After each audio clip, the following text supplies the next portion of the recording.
let us see students elastic collision in one dimension. अब इसी को क्या है, हम सब वन डायमेंशन में का इसी का दूसरा नाम क्या होता है, हेड ऑन कोलिजन। मतलब इनिशियली भी स्ट्रेट लाइन मोशन में थे और आफ्टर कोलिजन भी क्या है, स्ट्रेट लाइन मोशन में थे, है ना। तो और इसके बाद क्या है, तो आपको ये पता चल है, याद है ना कि हेड ऑन कोलिजन क्या होता है, ठीक है, तो ये बता चुका हूं। अब देखते हैं कि elastic collision in one dimension. तो वन डायमेंशन का मतलब स्ट्रेट लाइन, इनिशियल भी बोथ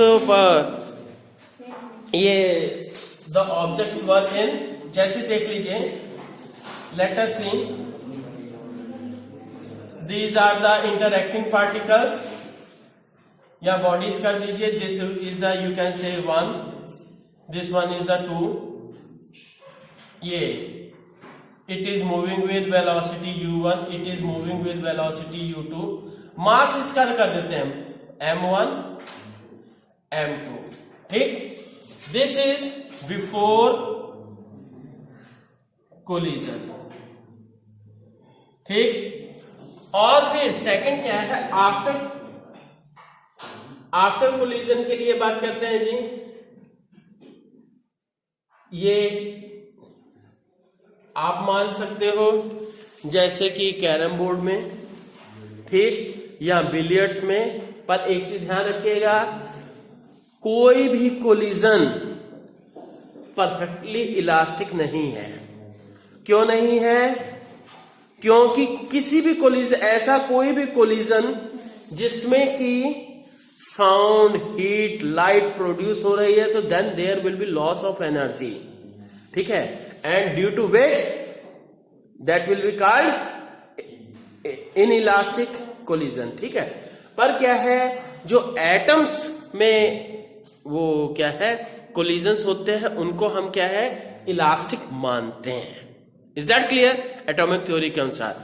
और जो बिलियर्ड्स वगैरह का मैं एग्जांपल दे रहा हूं, वो केवल आपके प्रैक्टिकल रियलाइजेशन के लिए। ये नहीं सोचोगे कि बिलियर्ड्स वाला जो एग्जांपल है या कैरम बोर्ड का है, वो क्या है कि इसका ये इलास्टिक कोलिजन नहीं है। Is that clear? तो अब देखते हैं जी, this one is the after collision, after collision. तो यहां क्या हो गया, this one is the m1, this one is the m2, अब this is the v1, this is the v2। अब आपको मैं पहले बता चुका हूं कि बिफोर कोलिजन में ये u1 और u2 के बीच में क्या रिलेशन होनी चाहिए कि कोलिजन हो। क्या रिलेशन हो सकती है u1 और u2 के बीच? मतलब पीछे वाले की स्पीड ज्यादा होगी, तभी वो आगे वाले से टकराएगा, पीछे से मारेगा। अदरवाइज क्या है कि कोलिजन नहीं होगा। अदरवाइज क्या है, आगे वाले की स्पीड अगर ज्यादा है, पीछे वाले की स्पीड कम है, तो आगे वाला आगे निकल जाएगा, पीछे वाला रह जाएगा, है ना। So this should be u1 should be greater than u2। और सेकंड क्या है, v1 एंड v2। v1 और v2 के बीच में क्या रिलेशन होना चाहिए कि v1 और v2 के बीच में रिलेशन की कोलिजन होने के बाद अगर v1 ग्रेटर है तो फिर से जाके भिड़ता रहेगा, और v2 मतलब कोलिजन होने के बाद आगे चला जाना, फिर से दोबारा कोलिजन की कंडीशन आप नहीं सोचिएगा, है ना। तो इसलिए क्या है, v2 शुड बी ग्रेटर। बच्चों ये कंडीशन समझ गए? यहां पे u1 must be greater than u2 and here the v1 should be less than v2। अब क्या है, for elastic collision. Elastic collision के लिए क्या होता है, linear momentum is conserve, kinetic energy is conserve, है ना। तो इलास्टिक कोलिजन के लिए since linear momentum is conserved, since linear momentum is conserved, linear momentum अगर कंजर्व रह रहा है तब क्या होगा जी, m1 u1 plus m2 u2 equal to m1 v1 plus m2 v2। Clear. अब क्या है, यहां से आल्सो यू कैन से, हाँ अब यहां से क्या है, m1 वाले को एक तरफ कर देते हैं, m2 वाले को एक तरफ। m1 तो u1 minus m1 v1 equal to m2 v2 minus m2 u2। mm common आ गया, ठीक है, mm दोनों का कॉमन आ गया है। तो यहां से आप कह सकते हो m1 u1 minus v1 equal to m2 v2 minus u2। You can say this is the equation number 1। Clear.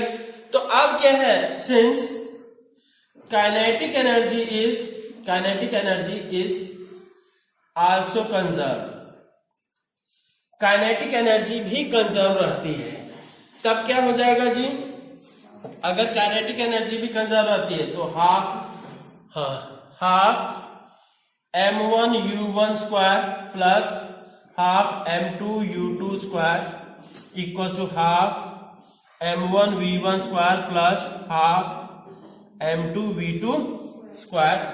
तो यहां से क्या है, फिर से वही हम सिचुएशन ले लेते हैं, तो यही सिचुएशन आ जाएगी, बस u1 square minus v1 square, एक स्टेप इसमें से हम गायब कर दे रहे हैं, है ना, ये वाला इंटरमीडिएट। तो क्या हो जाएगा, हाफ हाफ सब जगह ड्रॉप हो जाएगा, तो m1 u1 square minus v1 square equal to m2 v2 square minus u2 square. This is the equation number 2 you can say. ठीक है, तो हो गया जी। तो अब देखते हैं इक्वेशन नंबर 1 और 2 से। तो डिवाइडिंग 2 बाय 1, 2 को 1 से कर देते हैं जी, डिवाइड कर देते हैं, u1 square minus v1 square divided by u1 minus v1 equal to v2 square minus u2 square by v2 minus u2। अब क्या है, this is the formula for a square minus b square का formula लगा देते हैं। तो यहां से क्या है, a square minus b square का फॉर्मूला लगाते हैं, u1 plus v1 u1 minus v1 divided by u1 minus v1 equal to v2 plus u2 into v2 minus u2 divided by v2 minus u2। Is that clear. अब क्या है, इसको इससे काट दिया, इसको इससे काट दिया, तो कैंसिल होके आ गया जी, u1 plus v1 equal to v2 plus u2। तो यहां से ये क्या हो जाएगा, u1 minus u2 equal to v2 minus v2 minus v1। तो आप कह सकते हो relative speed of approach equal to relative speed of separation. तो क्या रिलेटिव, ये हो गया जी, relative speed of approach equal to relative speed of separation, relative speed of separation हो गया जी। तो इसीलिए E की वैल्यू क्या होती है, 1 for elastic collision. Elastic collisions के लिए E की वैल्यू 1 होती है। अब बच्चों हमें यह क्या करना है, यहां पे सुनिए, ये इक्वेशन नंबर 1 2 था और ये इसको इक्वेशन नंबर 3 कर देते हैं। यहां पे क्या है, क्योंकि वेलोसिटी कहिए चाहे स्पीड कहिए, स्पीड बिफोर कोलिजन आपको पता होगी और आफ्टर कोलिजन आपको निकालनी है। तो अब आपको करना क्या है, v2 और v1 की वैल्यू फाइंड आउट करनी है।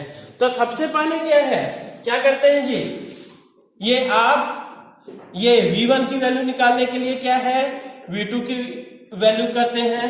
क्या करेंगे जी, फ्रॉम इक्वेशन नंबर 1 नहीं 3, v1 ये v2 इक्वल्स टू क्या हो जाएगा, v1 इधर चला गया है, u1 minus u2 plus v1, ये हो गया। अब इसके बाद क्या करेंगे इसको, ठीक, इक्वेशन नंबर 1 कौन सी थी, putting equation number in equation number 1। ध्यान दीजिए इक्वेशन नंबर 1 क्या थी जी, m1, इक्वेशन नंबर 1 ध्यान दे दीजिए थोड़ा सा, m1 इक्वल्स, ऊपर ही लिख दे रहा हूं है ना। अब देखते हैं ये इक्वेशन नंबर 1 थी और ये इक्वेशन नंबर 3, इससे आपने क्या है, इक्वेशन नंबर 3 से आपने v2 की वैल्यू निकाली और v2 की वैल्यू आप इस इक्वेशन में पुट कर देते हैं, ठीक है। ये लिखने की जरूरत नहीं फिर से, तो ये फ्रॉम कर देते हैं, फ्रॉम नहीं, सीधे पुटिंग, फ्रॉम ही लिखिए बेटर है, from equation number 1। Equation number 1 में v2 की वैल्यू हम पुट कर देते हैं, क्या हो जाएगा, m1 u1 minus v1 equals to m2, v2 के स्थान पे u1 minus u2 plus v1 और फिर v2 के स्थान पे रखे और ये क्या है u2 माइनस u2 ना, माइनस u2। अब इस ब्रैकेट को पूरे ओपन कर देते हैं और v1 की वैल्यू निकालते हैं, तो m1 u1 minus m1 v1 equals to m2 u1 minus m2 u2 plus m2 v1, और ये u2 था तो इसलिए यहां पे 2 लग गया, ठीक। तो अब क्या है, यहां से v1 की वैल्यू देखिए, v1 इसमें है और v1 इसमें है, तो इसको उधर ही ले जाते हैं। तो यहां कर दीजिए कि टोटल आ जाएगा कि ये m1 प्लस m2 कर देते हैं इंटू v1। ध्यान दीजिए इसको हम उधर लेके गए और इस साइड को हम पहले ही लिख दिए क्योंकि v1 को ही हमें फाइंड आउट करना है, इक्वल्स टू बाकी पोर्शन को इधर कर दीजिए जी। तो क्या आ गया, ये 2m2 u2 इधर आ गया, माइनस था तो इधर आ गया, प्लस हो गया, और फिर साथ में क्या है, plus m1 minus m2 into u1। Clear. तो अब क्या करेंगे जी, अब देखिए अब क्या करेंगे, now you can say v1 will be equals to, now so you can say v1 will be equals to 2m2 u2 divided by m1 plus m2 plus m1 minus m2 divided by m1 plus m2 into u1। Is that clear? या इसको standard form में आप सभी क्या है, हाँ यही ठीक है। तो बच्चों अब एक चीज थोड़ा सा ध्यान देने की जरूरत है, इस सिमिलरली करके, सिमिलरली यही सेम प्रोसेस अप्लाई करोगे, सिमिलरली, ठीक। v2 will be equal to 2mu by m plus m। ध्यान दीजिए ये मैं फॉर्मूला कैसे लिख रहा हूं, थोड़ा सा ध्यान दीजिए, उसी तरह से याद हो जाएगा आपको, अदरवाइज क्या कंफ्यूजन रहेगा, ठीक। मैं ये क्या है, केवल यहां ये देखिए ये फॉर्मूला इस तरह से लिख रहा हूं, m minus m by m plus m into u. ये बच्चों आपका जैसे हो गया ना रॉ मटेरियल हो गया, ठीक।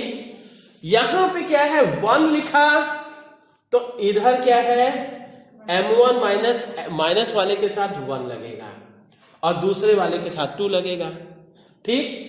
खुद सोचिए, खुद आपको समझ में आएगा। अदरवाइज क्या है रटने की कोशिश करोगे कंफ्यूजन होगा, ठीक। तो यहां पे जो यहां पे है वही नंबर क्या है यहां है, मतलब माइनस वाले के साथ लगेगा, ठीक है। तो अब क्या है और साथ में ध्यान दीजिए वही, और साथ में क्या है वही आगे भी रहेगा माइनस के साइन के साथ में। माइनस वाले में यहां m1 1 है तो यहां m1 रहेगा, अदरवाइज यहां 2 लगाओ। जैसे आप देखिए हमने यहां पे 2 लगाया, ठीक।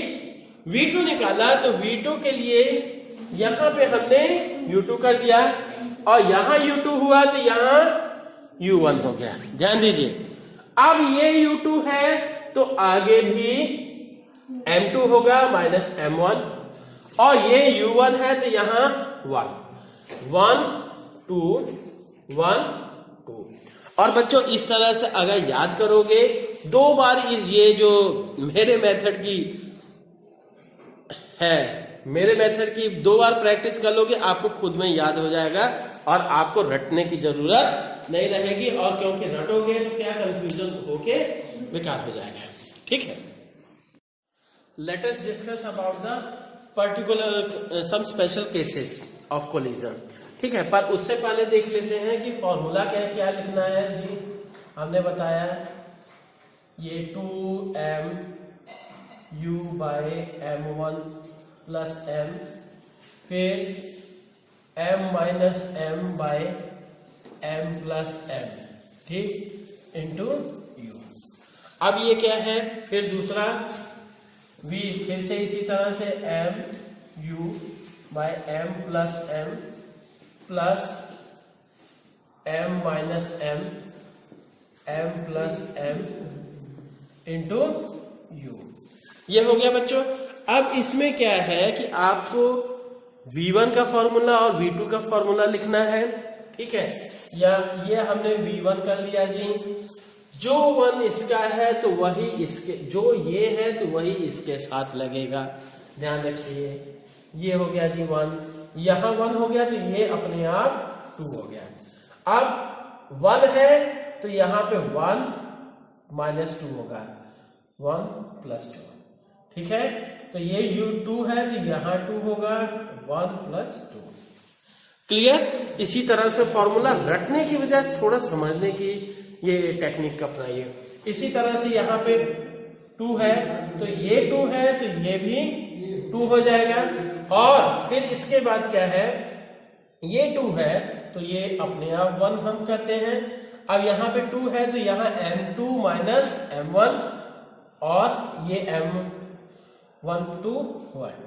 क्लियर।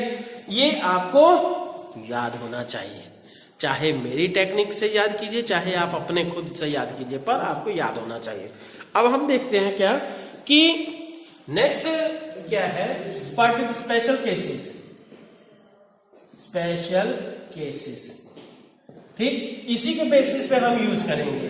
फर्स्ट क्या है, if both bodies are of equal mass। अगर दोनों बॉडीज क्या है इक्वल मास की हैं, दोनों अगर इक्वल मास की हैं तो क्या हो जाएगा जी m1 इक्वल्स टू m2। तो अब क्या है इसके V1 के लिए ये this factor becomes 0 because m1 minus m2 becomes 0। So you can से 2, इसको m कर लेते हैं जी 2m bye m1 plus m2 मतलब 2m इधर भी u2। इसका मतलब V1 इक्वल्स टू, ठीक है, V1 प्लस u2। तो अब क्या है और सेकंड के लिए similarly V2 will be equal to, V2 की वैल्यू क्या हुई, यहां पे देखिए ये 1 होना चाहिए था, हाँ, दिस फैक्टर बिकम्स 0, ठीक। तो यहां से क्या हुआ जी, ये केवल क्योंकि m माइनस m 0 हो गया तो इसलिए मैटर खत्म। तो यहां पे क्या है कि 2m bye 2m into u1, तो नतीजा क्या निकला, 2m gets cancelled, v2 equals to u1। So you can, conclusion क्या निकला, so if two bodies of equal mass interact with each other, मतलब collide with each other, then they will simply exchange their velocities. If two bodies of equal masses interact with each other, या interact क्या मतलब, collide with each other, then they exchange their speeds, ठीक है, उनकी speeds ही exchange होंगी केवल, ठीक है। अब बच्चों एक क्वेश्चन पूछता हूं, जैसे क्या बिलियर्ड्स है या कैरम है, तो उसमें या बिलियर्ड्स में एक बॉल जाती है दूसरे से कोलाइड होती है, तो क्या है, अगर पहली रुक जाती है और दूसरी वाली चलने लगती है, ऐसा क्यों, ठीक है। तो ये देखते हैं जी। तो अब स्पेशल केसेस में सेकंड पॉइंट कि if target is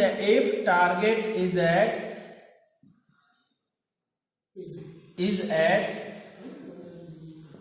rest, target जो है रेस्ट पे है। टारगेट रेस्ट पे होने का मतलब कि जिस चीज में जाके टकरा रहे हैं, तो u2 इक्वल्स टू 0। अब इसमें 3 केसेस लेते हैं, क्या, पहला ये हो सकता है कि दोनों बॉडीज क्या है का मास इक्वल है, दूसरा पहली बॉडी का मास बहुत ज्यादा है, और तीसरा क्या है, दूसरी बॉडी का मास बहुत ज्यादा है, ठीक। पहले देखते हैं केस फर्स्ट, एक m1 equals to m2 equals to m, दोनों बॉडीज का मास क्या है, दोनों बॉडीज का मास इक्वल है। तो अगर दोनों बॉडीज का मास इक्वल है, तब क्या हो जाएगा, तो ये ध्यान दीजिए, तो u2 की वैल्यू 0 है, then v1 will be equals to, ये देखिए u2 की वैल्यू 0 है, ये कट गया, और ये m1 और m2 बराबर है इसलिए कट जाएगा, so v1 will become equals to 0। और सेकंड क्या है, आल्सो v2 की value, v2 will be equals to m, ये दोनों ये तो 0 हो गया, u2 भी 0 है, और ये, तो यहां से क्या है, तो 2m, m1 के स्थान पे m कर दिया, और फिर 2m नीचे भी हो गया इंटू u1, तो इसका मतलब क्या, v2 इक्वल्स टू u1। इसका मतलब कि जो कोलिजन होता है, टारगेट क्या है, जो सेकंड बॉडी जो है वो रेस्ट पे है और फर्स्ट बॉडी मोशन में है, ठीक है। तो अब क्या है, तो अब क्या हो जाता है, तो फर्स्ट बॉडी रेस्ट में आ जाती है, सेकंड बॉडी को फर्स्ट बॉडी की ही वेलोसिटी मिल जाती है, ठीक। तो ऐसा सेम एग्जांपल का बिलियर्ड्स में होता है, ठीक। एक बॉल जाके दूसरी बॉल में टकराई और पहली बॉल रेस्ट में हो जाती है, दूसरी बॉल उसी स्पीड से चलने लगती है। पर बच्चों फिर से ध्यान रखिएगा, परफेक्टली इलास्टिक कोलिजन नहीं है, क्योंकि साउंड वगैरह भी प्रोड्यूस हो रही है, एनर्जी का लॉस होता है, ठीक है। तो एग्जांपल क्या है, बिलियर्ड्स,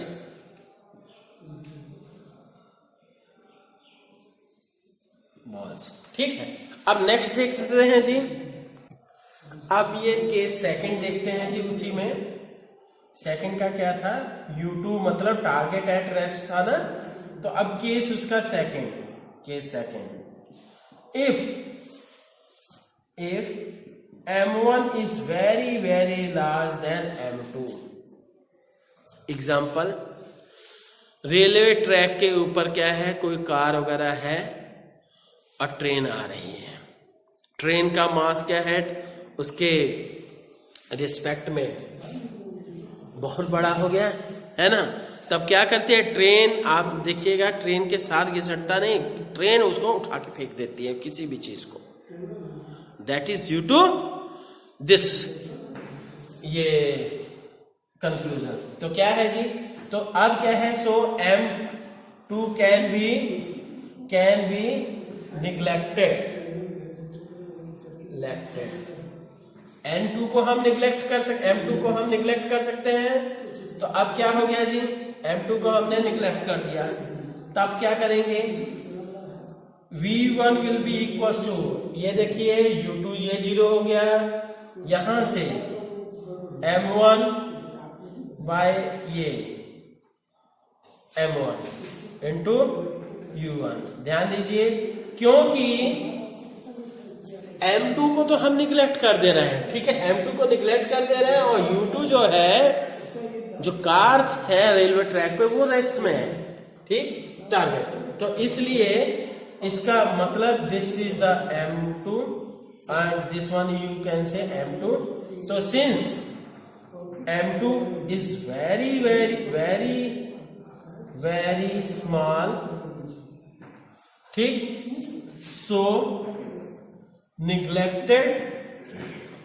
तो अब क्या है, V1 की वैल्यू क्या आ जाएगी जी, V1 will be equal to nearly equal to U1।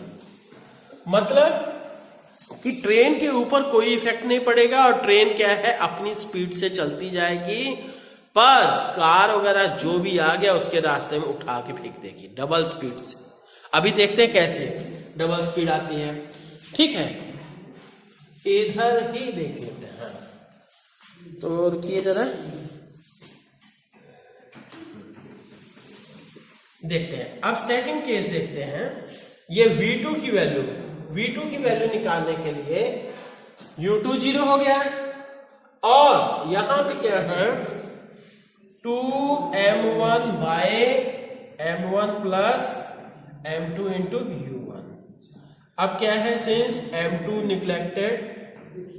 Neglected, M2 की वैल्यू निग्लेक्ट हो गई, तो इसलिए क्या है, V2 equals to 2M1 upon M1 into U1। तो इसका मतलब ये आया, M1 gets cancelled, V2 equals to 2U1। मतलब जो टारगेट रेस्ट में था, तो वो डबल स्पीड से फेंकाएगा। इसीलिए कार क्या है, अगर कार या कोई भी चीज है रेलवे ट्रैक पे आ जाए, ठीक है, बशर्ते कि थोड़ा बड़ा साइज होना चाहिए, ठीक, तो वो क्या है, तेजी स्पीड से। और इसी तरह से क्या है, अगर रोड पे चल रहे हैं, ट्रक वगैरह के सामने अगर कुछ आता है, तो फिर वो भी यही स्थिति रहती है, ठीक है। तो अब ये तीसरी केस देखते हैं जी। अब केस थर्ड देख लेते हैं कि M1 is very very small than M2, जो मतलब टारगेट है बहुत ही हैवी है। जैसे कि एग्जांपल दे दे, कोई बॉल है, रबर बॉल ऑन द, ये थ्रोन ऑन